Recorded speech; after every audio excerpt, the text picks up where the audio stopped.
जय हिंद और नमस्कार। स्वागत है एक बार फिर से आपका आपके अपने YouTube channel Galaxy teachers classes में।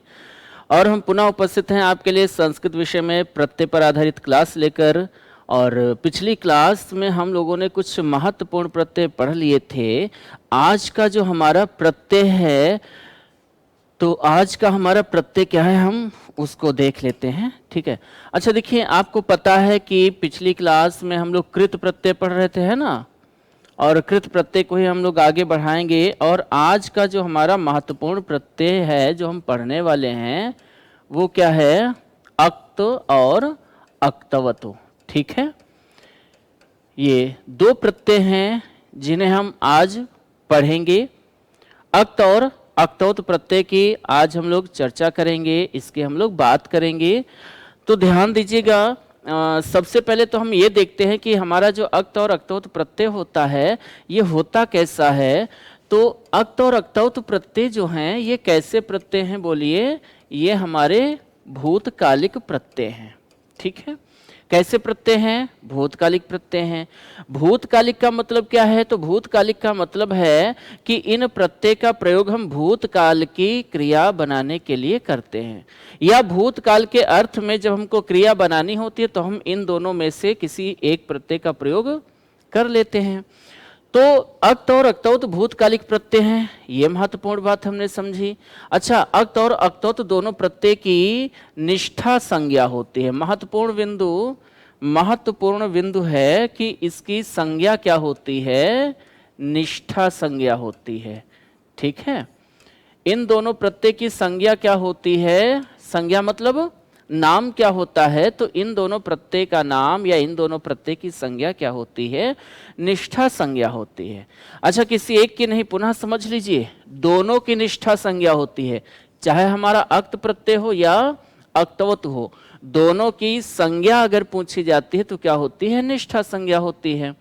और ये दोनों प्रत्यय हमारे भूतकालिक प्रत्यय हैं। अब ध्यान दीजिए, इनका हम प्रयोग जब करते हैं तो अक्त प्रत्यय जो है, जो हमारा पहला प्रत्यय है अक्त, इसके का लोप हो जाता है और केवल शेष क्या रहता है, ता शेष रहता है। ठीक है। का लोप हो जाता है, ता शेष रहता है। और अक्तवत का जब हम प्रयोग करते हैं तो अक्तवत का शेष क्या रहता है, तो इसका शेष रहता है तवत। ठीक है। इसका क्या शेष रहता है, तवत। अक्त और अक्तवतु का जब हम किसी भी धातु के साथ प्रयोग करते हैं तो धातु के साथ प्रयुक्त होने पर अक्त का क्या शेष रहता है, ता, और अक्तवतु का क्या शेष रहता है, तवत। ये है इनकी पहचान। ठीक है। अब अगर हम बात करें कि इनका हम प्रयोग कहां पर करते हैं, तो ध्यान दीजिएगा, जो हमारा पहला प्रत्यय है अक्त, इसका प्रयोग हम भूतकाल की क्रिया बनाने के लिए करते हैं, धातु के साथ जोड़ते हैं। और भूतकाल की क्रिया कहाँ प्रयुक्त होती है, तो कर्मवाच्य में और भाववाच्य में। कहाँ प्रयुक्त होती है, कर्मवाच्य और भाववाच्य। ठीक है। जब हमें कर्मवाच्य और भाववाच्य के कर्ता के लिए भूतकाल की क्रिया बनानी होती है, कर्मवाच्य और भाववाच्य के कर्ता के लिए जब हमको भूतकाल की क्रिया बनानी होती है, तो इन दोनों वाच्य में भूतकाल की क्रिया बनाने के लिए हम किसका प्रयोग करते हैं, अक्त प्रत्यय का। और कर्तृवाच्य में भूतकाल की क्रिया बनाने के लिए हम किसका प्रयोग करते हैं, अक्तवतु का। इनके द्वारा बने हुए जो पद होते हैं वो कर्तृवाच्य, कर्मवाच्य, भाववाच्य में क्रिया का तो काम करते ही करते हैं, साथ ही साथ इनके द्वारा बने हुए पद जो होते हैं ये और किसका काम करते हैं, तो ये विशेषण का भी काम करते हैं। ठीक है। या हम कह सकते हैं कि इनके द्वारा बने हुए पद, चाहे हमारा अक्त प्रत्यय हो या अक्तवत प्रत्यय हो, इनके द्वारा बने हुए पद हमारे क्या होते हैं, विशेषण होते हैं। अच्छा, जो विशेषण होते हैं, आपको पता है कि जो विशेषण होते हैं उनके रूप तीनों लिंगों में चलते हैं। तो इनके द्वारा बने हुए जो रूप होंगे वो तीनों लिंगों में प्रयुक्त होंगे। कितने लिंगों में प्रयुक्त होंगे बोलिए, तीनों लिंगों में। इनके द्वारा बने हुए जो पद होंगे उनके रूप कितने लिंगों में चलेंगे, तो तीनों लिंगों में। ठीक है, ये कुछ महत्वपूर्ण बातें थी हमारी अक्त और अक्तौत प्रत्यय के संबंध में। पुनः समझ लें, अक्त और अक्तौत प्रत्यय भूतकालिक प्रत्यय हैं। ये भूतकाल की क्रिया बनाने के लिए इनका हम प्रयोग करते हैं। इनकी संज्ञा क्या होती है? तो इनकी संज्ञा जब भी पूछी जाएगी तो इनकी संज्ञा क्या होती है? बोलिए। इनकी निष्ठा संज्ञा होती है। ये विशेषण का भी काम करते हैं, और विशेषण का काम करते हैं तो इनका प्रयोग हम कितने लिंगों में करते हैं? तीनों लिंगों में, पुल्लिंग में भी, स्त्रीलिंग में भी और नपुंसक लिंग में भी। पहचान आपको याद रखनी है, अक्त का क्या शेष रहता है? त, और तवत का शेष क्या रहता है? तवत। ठीक है, तीनों लिंगों में रूप क्या बनेंगे जब इनका हम प्रयोग करेंगे किसी भी धातु के साथ, हम लोग उसको देखते हैं। ठीक है, तो ध्यान दीजिए, हम तीनों लिंगों में इसके रूप देखने वाले हैं। तो हम लोग सबसे पहले धातु लिख लेंगे, और धातु के साथ हम प्रत्यय जोड़ेंगे, और जब हम प्रत्यय जोड़ेंगे तो पुल्लिंग में इनका रूप क्या बनेगा, और पुल्लिंग के साथ साथ स्त्रीलिंग में इनका रूप क्या बनेगा, और नपुंसक लिंग में इनका रूप क्या बनेगा, इसको हम देखते हैं। ठीक है, तो देखिए, जैसे हमारी धातु है, कोई कौन सी धातु है? बोलिए। गम धातु है। और गम धातु का प्रयोग हम किस अर्थ में करते हैं? जाने के अर्थ में। गम धातु के साथ हम प्रत्यय जोड़ेंगे तो, ठीक है, सबसे पहले हम अक्त प्रत्यय को देख रहे हैं, और गम धातु के साथ हमने अक्त प्रत्यय जोड़ा। यहां देखिए, पिछली स्लाइड में हम लोगों ने पढ़ा कि अक्त का हम प्रयोग करते हैं तो शेष क्या रह जाता है? त। ठीक है, तो यहां शेष क्या रहेगा? त शेष रहेगा। और गम के साथ इसका प्रयोग करेंगे तो पुल्लिंग में क्या हो जाएगा? इसका रूप गतः। क्या बना? गतः। गतः मतलब गया हुआ। अब ये विशेषण होते हैं तो इसके तीनों लिंगों में रूप बनते हैं। अभी अभी हमने ये समझा। तो ये गतः जो बना, ये तो बना किसमें? पुल्लिंग में बना। अगर हमें स्त्रीलिंग में इसका प्रयोग करना हो तो क्या बनेगा? तो गतः है पुल्लिंग, और स्त्रीलिंग में क्या हो जाएगा? गता हो जाएगा। नपुंसक लिंग में क्या हो जाएगा? गतम हो जाएगा। ठीक है, गतः, गता, गतम। ठीक है, अब हम दूसरा उदाहरण देखते हैं। जैसे लिखा हुआ है दा धातु है, और दा धातु के साथ हमने अक्त प्रत्यय जोड़ा तो क्या बनेगा? दत्तः, और क्या हो जाएगा? दत्ता, और नपुंसक लिंग में क्या बनेगा? दत्तम। ठीक है, दत्तः, दत्ता, दत्तम। ठीक है, यहां तक की बात आपको समझ में आई। अब एक महत्वपूर्ण बात हम और समझ लेते हैं। देखिए, जैसे अक्त प्रत्यय का हमने प्रयोग किया तो गम धातु से अक्त प्रत्यय का प्रयोग करने पर पुल्लिंग में क्या बना? गतः बना। अब गतः जो बना, गतः क्या है? पुल्लिंग है, विशेषण है, पुल्लिंग है। अब इसके अगर हमें रूप बनाने हो तो आपको पता है विशेषण है, संज्ञा है, सर्वनाम है, इसके रूप कहाँ चलते हैं? शब्द रूप में चलते हैं। तो इसका रूप बनाना हो तो गतः पुल्लिंग है और अंत में आ है, छोटा आ है, तो इसके रूप बनेंगे अकारांत पुल्लिंग में। जैसे रामः, रामौ, रामाः, वैसे ही गतः, गतौ, गताः हो जाएगा। अगर हम गता की बात करें या दत्ता की बात करें तो इसमें देखिए ये स्त्रीलिंग शब्द है और इसके अंत में बड़ा आ है, तो इसके रूप चलेंगे लता की तरह। लता, लते, लताः होता है, वैसे ही क्या हो जाएगा? गता, गते, गताः हो जाएगा। गतम है, दत्तम है, इसकी हम बात करें शब्द रूप बनाना हो तो कैसे बनेगा? तो जैसे आपने फल के रूप पढ़े होंगे, फलम, फले, फलानि, पुष्पम, पुष्पे, पुष्पाणि पढ़े हैं ना, वैसे ही इसके रूप चलेंगे। गतम, गते, गतानि, दत्तम, दत्ते, दत्तानि। तो इनके रूप कैसे बनेंगे वो भी आप समझ लीजिए। कहने का मतलब यह है कि यह आपको पता होना चाहिए। जैसे आप सीटेट में अपठित हल कर रहे थे, अपठित में कोई शब्द आपसे पूछ लिया गया, बताओ गतानि में विभक्ति और वचन कौन सा है? तो गतानि में आपने प्रथमा विभक्ति और बहुवचन बता दिया, लेकिन पूछ लिया गया गतानि में प्रकृति और प्रत्यय बताइए। तो गतानि में प्रकृति क्या है, मतलब धातु क्या है, और प्रत्यय क्या है? तो गतानि जो है ये गतम का ही प्रथमा विभक्ति बहुवचन का रूप है। ये प्रथमा विभक्ति और बहुवचन का रूप है। किसका है? गतम का। अब हमसे धातु और प्रत्यय पूछा जा रहा है, तो धातु और प्रत्यय क्या है? देखिए जरा, गम धातु है और अक्त प्रत्यय है, तो हम क्या लिखेंगे? गम धातु और प्रत्यय हम क्या लिख लेंगे? अक्त प्रत्यय। तो अगर इस तरह से प्रश्न आता है वो भी आप लोग कर लेंगे। ठीक है, तो गतानि हो या गतम हो, गतम का ही प्रथमा विभक्ति बहुवचन का रूप है। गतम है एक वचन, गते है द्विवचन और गतानि है बहुवचन। ठीक है, तो गतानि प्रथमा विभक्ति बहुवचन का रूप है, लेकिन जब भी इसमें प्रकृति और प्रत्यय पूछा जाएगा तो हम क्या लिखेंगे, गम धातु और अक्त प्रत्यय। ठीक, चलिए कुछ और महत्वपूर्ण उदाहरण हम लोग देख लेते हैं। ठीक है, जो परीक्षा की दृष्टि से महत्वपूर्ण है। तो अगला उदाहरण हम लोग देख लेते हैं। अगला उदाहरण लिखा हुआ है, क्या लिखा हुआ है, धातु हमारी कौन सी है, दृश्य धातु है। ठीक है, और दृश्य धातु के साथ हम प्रत्यय कौन सा जोड़ रहे हैं, अक्त। क्या बनेगा, तो ये हो जाएगा आपका दृष्टः। क्या हो जाएगा, दृष्टः, दृष्टा, और क्या बनेगा, दृष्टम। दृष्टः, दृष्टा, दृष्टम हो जाएगा। ठीक है, थोड़ा सा इसको सही कर दें। दृष्टः, दृष्टा, और क्या बनेगा, दृष्टम। ठीक है, या जैसे पठ धातु है और पठ धातु के साथ हमने अक्त प्रत्यय जोड़ा तो क्या बनेगा, बोलिए, ये हो जाएगा आपका पठितः, और क्या हो जाएगा, पठिता, और नपुंसक लिंग में क्या बनेगा, बोलिए, पठितम हो जाएगा। पठितः, पठिता, पठितम हो जाएगा। अगर हम बात करें अगले उदाहरण की, तो जैसे लिखा हुआ है, जैसे लिखा हुआ है, अगली धातु हम लोग लिख लेते हैं।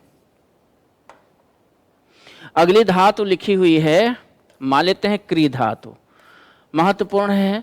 क्री धातु के साथ हमने प्रत्यय जोड़ा कौन सा, अक्त, तो क्या बनेगा, कृतः, और क्या हो जाएगा, कृता, और क्या हो जाएगा इधर, कृतम। कृतः, कृता, कृतम। ठीक है, जैसे अगला उदाहरण है, मान लेते हैं हन धातु है। ठीक है, और हन धातु के साथ हमने प्रत्यय जोड़ा अक्त, क्या बनेगा, बोलिए, तो ये हो जाएगा आपका हतः, हता, और क्या हो जाएगा, हतम। हतः, हता, हतम। ठीक है, तो ये तो अक्त प्रत्यय के उदाहरण थे। ऐसे ही कोई भी शब्द आ जाए या कोई भी धातु हो, शब्द होगा तो उसमें पूछा जाएगा प्रकृति और प्रत्यय बताइए। धातु होगी तो उसके साथ प्रत्यय दिया होगा और पूछा जाएगा किसका रूप क्या बनेगा। तो कोई भी धातु हो, है ना, उसके साथ हम प्रत्यय जोड़ेंगे। तो जैसे यहाँ हमने कुछ उदाहरण लिखे हैं, मान लेते हैं आपसे पूछ लिया गया, आपसे पूछ लिया गया कि बताओ प्रच्छ धातु के साथ हम लोग प्रत्यय कौन सा जोड़ते हैं, अक्त, तो क्या बनेगा, तो प्रच्छ धातु के साथ अक्त प्रत्यय जोड़ने पर क्या बनेगा रूप, तो एक तो हमारा बन जाएगा पृष्ठः पुल्लिंग में, स्त्रीलिंग में क्या बन जाएगा, पृष्ठा, और नपुंसक लिंग में क्या बन जाएगा, पृष्ठम।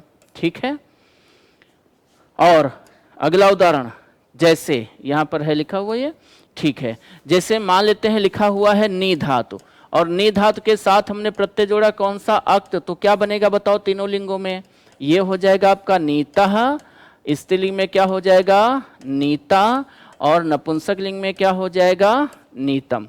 ठीक है, अब ऐसे ही हम देखते हैं कि अक्तवत प्रत्यय का विधान करने पर, ये तो हमने अक्त प्रत्यय को जोड़ा धातु के साथ, तो ये हमारे उदाहरण बने। अब अगर हम अक्तवत प्रत्यय का विधान करते हैं तो अक्तवत प्रत्यय का विधान करने पर हमारे उदाहरण क्या बनेंगे उसको हम लोग देख लेते हैं। ठीक है, तो ध्यान दीजिएगा, अक्तवत प्रत्यय के उदाहरण भी हम लोग देख लेते हैं। ठीक है, तो हम लोग अब देखेंगे कौन सा प्रत्यय, अक्तवत प्रत्यय। चलिए उदाहरण है, पहले तो हम धातु लिख लेते हैं और धातु के साथ साथ हम क्या लिख लेते हैं, प्रत्यय, और उसके बाद देखते हैं कि पुल्लिंग में क्या रूप बनेगा, पुल्लिंग के साथ साथ स्त्रीलिंग में क्या रूप होगा इसका, और तत्पश्चात हम बात करेंगे किसकी, नपुंसक लिंग की, कि इसमें क्या रूप बनेगा। ठीक है, चलिए उदाहरण देखिए। अब जैसे पठ धातु है, पठ धातु के साथ हम प्रत्यय जोड़ रहे हैं कौन सा, अक्तवतु, तो क्या बनेगा, यहां पुल्लिंग में बनेगा पठितवान। ठीक है, पुल्लिंग में क्या हो जाएगा, पठितवान, और इसी का स्त्रीलिंग में रूप क्या बनेगा, तो ये बनेगा पठितवती। क्या बनेगा, पठितवती, और नपुंसक लिंग में क्या बनेगा, तो इसमें बनेगा पठितवत। ठीक है, क्या बनेगा? पठितवत। पठ धातु के साथ हमने अक्तवत प्रत्यय जोड़ा तो तीनों लिंगों में हमारे रूप क्या बने? पुल्लिंग में क्या बना? पठितवान, और स्त्रीलिंग में क्या बना? पठितवती, और नपुंसक लिंग में क्या बना? पठितवत। ठीक है, मतलब ये हुआ कि आपको याद रखना है, अगर किसी धातु के आगे वानवती वत, ठीक है, क्या ध्यान रखना है? अगर किसी, ये हमारी क्या है? धातु है, और इसके आगे अगर क्या लगा है? वानवती और वत लगा है, और वानवती वत अगर आपको दिख रहा है तो आपको प्रत्यय कौन सा लिखना है? तो आपको प्रत्यय कौन सा लिखना है? अक्तवत प्रत्यय। ठीक है, वानवती वत आपको दिख रहा है तो प्रत्यय कौन सा लिखना है? अक्तवत। लेकिन कब दिख रहा है? धातु के साथ, जब, है ना, जब धातु के साथ दिख रहा है, क्योंकि आगे आप तद्धित प्रत्यय पढ़ेंगे वहां भी वानवती वत आएगा, जिससे धनवान, धनवती, धनवत, तो वहां पर प्रत्यय हमारा मतुप हो जाता है। तो ध्यान रखना है, अगर संज्ञा के साथ आपका प्रत्यय लगा है और वानवती वत आ रहा है तो वो आपका तद्धित हो जाएगा, और धातु के साथ लगा है तो ये आपका कृत हो जाएगा, और कृत में कौन सा प्रत्यय हो जाएगा? अक्तवत। ठीक है, कुछ और उदाहरण देख लेते हैं। जैसे लिखा हुआ है क्री धातु है, और क्री धातु के साथ हमने प्रत्यय कौन सा जोड़ा? अक्तवत प्रत्यय जोड़ा। कौन सा प्रत्यय जोड़ा? अक्तवत प्रत्यय जोड़ा। ठीक है, और क्री धातु के साथ अक्तवत प्रत्यय जोड़ेंगे तो क्या उदाहरण बनेंगे, क्या रूप बनेंगे? ठीक है, जल्दी से बताइए। हाँ, तो देखिए, बिल्कुल पुल्लिंग में क्या हो जाएगा? कृतवान, स्त्रीलिंग में क्या हो जाएगा? कृतवती, और नपुंसक लिंग में क्या हो जाएगा? कृतवत हो जाएगा। क्या हो जाएगा? कृतवान, कृतवती, कृतवत। ठीक है, जैसे हम बात करें हैं हन धातु की, और हन धातु की बात करते हैं तो यहां भी हम अक्तवत प्रत्यय जोड़ते हैं, और जब अक्तवत जोड़ेंगे तो क्या बनेगा? यहां हो जाएगा हतवान। क्या हो जाएगा? हतवान, हतवती, और क्या हो जाएगा? हतवत। ठीक है, अच्छा, जैसे अगला उदाहरण है, गम धातु है, और गम धातु के साथ हम प्रत्यय जोड़ रहे हैं कौन सा? अक्तवत। तो बताइए जरा क्या बनेंगे रूप? गम धातु के साथ अक्तवत प्रत्यय जोड़ेंगे, क्या होगा? पुल्लिंग में क्या हो जाएगा? गतवान हो जाएगा, है ना। स्त्रीलिंग में क्या हो जाएगा? गतवती हो जाएगा, और हम बात करें नपुंसक लिंगी तो इसमें क्या हो जाएगा? गतवत हो जाएगा। क्या हो जाएगा बोलिए? गतवत। गतवान, गतवती, गतवत। ठीक है, ऐसे ही हम बात कर लेते हैं एक और धातु की, एक और उदाहरण देख लेते हैं। हस धातु है और अक्तवत प्रत्यय है, बताइए जरा क्या बनेगा? इस बार आप ही को बताना है। हाँ, तो बिल्कुल बोलिए क्या बनेगा? बिल्कुल, देखिए क्या हो जाएगा? हसितवान। क्या हो जाएगा? हसितवान। ठीक है, और स्त्रीलिंग में क्या हो जाएगा? तो स्त्रीलिंग में हो जाएगा हसितवती, और नपुंसक लिंग में क्या हो जाएगा? हसितवत हो जाएगा। ठीक है, तो आपने देखा कि जब आपने अक्त प्रत्यय का प्रयोग किया, सबसे पहले हम लोग देख लें संक्षेप में इसको, पुनः हम लोग एक समझ लें एक बार। ठीक है, हम लोग बात कर लेते हैं अक्त और अक्तवत प्रत्यय की। भूतकालिक प्रत्यय है, हमने ये समझ लिया। निष्ठा संज्ञा होती है, इसके द्वारा बने हुए पद हमारे विशेषण होते हैं, और ये तीनों लिंगों में प्रयुक्त होते हैं। हमने कहा कि पहचान याद रखनी है कि अगर अक्त प्रत्यय को हम धातु के साथ जोड़ते हैं तो धातु के साथ अक्त प्रत्यय जोड़ने पर हमारा रूप जो शेष बचता है वो क्या बचता है? त, और अक्तवत का क्या शेष रहता है? तवत। ठीक है, और तीनों लिंगों में रूप बनते हैं, तो तीनों लिंगों में हम लोग इसके रूप देख लेते हैं। ये हमने रूप पढ़े, गतः गता, गतम, दत्तः दत्ता, दत्तम, दृष्टः दृष्टा, दृष्टम हो गया है। पठितः पठिता, पठितम हो गया है। कृतः कृता, कृतम हो गया है, और हतः हता, हतम हो गया है। ये तो हमारे उदाहरण थे किसके? अक्त प्रत्यय के। आगे हम लोगों ने बात की किसकी? ये कुछ और उदाहरण हैं। उसके बाद आगे हम लोगों ने बात की किसकी, अक्तौत प्रत्यय की। और अक्तौत प्रत्यय के भी हमने तीनों लिंगों के उदाहरण देखे। पठ के साथ अक्तौत को जोड़ा गया तो क्या बना, पठितवान पुल्लिंग में, पठितवती स्त्रीलिंग में, और पठितवत कहाँ बना, नपुंसक लिंग में। ठीक है, कृतवान, कृतवती, कृतवत। और ऐसे ही हतवान, हतवती, हतवत।